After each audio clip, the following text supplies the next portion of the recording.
केनियों से आईती माई माई कही बोलती हो लगले रही गईले आसू लगले रही गईले आसो लगले रही गईले आसो अचरा के खूटावा सुखावा सपने रही गईले हो मिटल न प्रेमवा के प्यास हो मिटल न प्रेमवा के प्यास हो मिटल न प्रेमवा के प्यास हो केनियों से आईती माई माही कही बोलती हो लगले रही गईले आस हो लगले रही गईले आसो लगले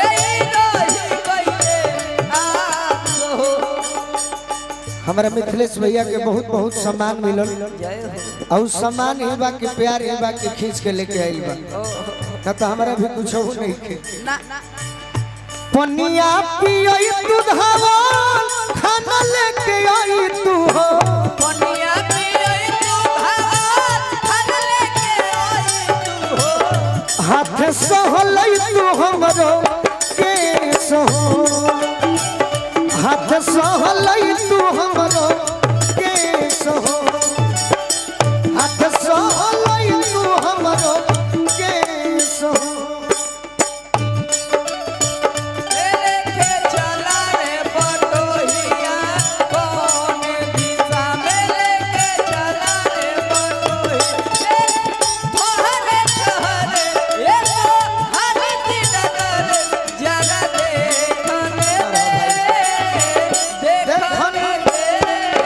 कौन दिशा में लेके चला रे बटोहिया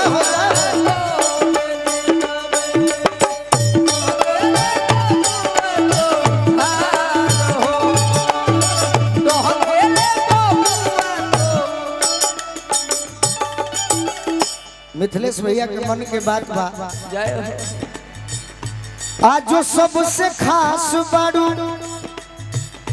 दूर रही के पास बाड़ू साथ बाटे ताहरी आशीर्वाद हो साथ बाटे हर आशीर्वाद हो साथ बाटे ताहरी आशीर्वाद और का और जब तक ले जियो पुण्य तिथिया मनाई करी जमाना हरदम याद हो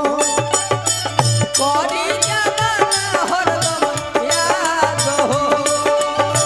कोरी जमाना हरदम याद हो जखमी जितेंद्र नमन करी है गोलू राजा हो जखमी जितेंद्र कोरी राजा हो कि जखमी जितेंद्र नमन आज करी है गोलू राजा हो तो हमने के अपन कहिए हाँ जी जखमी जितेंद्र नमन करी है गोलू राजा हो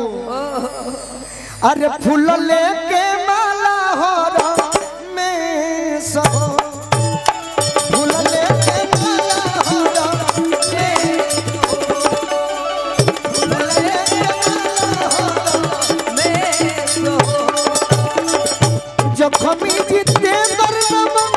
करी है गोलू राजा हो जखमी कोरी राजा हो अरे फूल लेके माला हो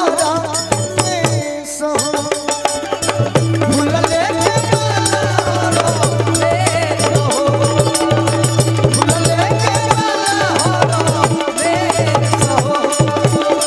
फूल लेके माला हो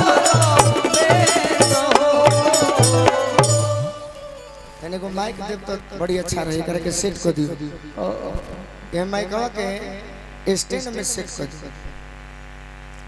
एगो गीत हमार पूरा हो गई। हाँ जी।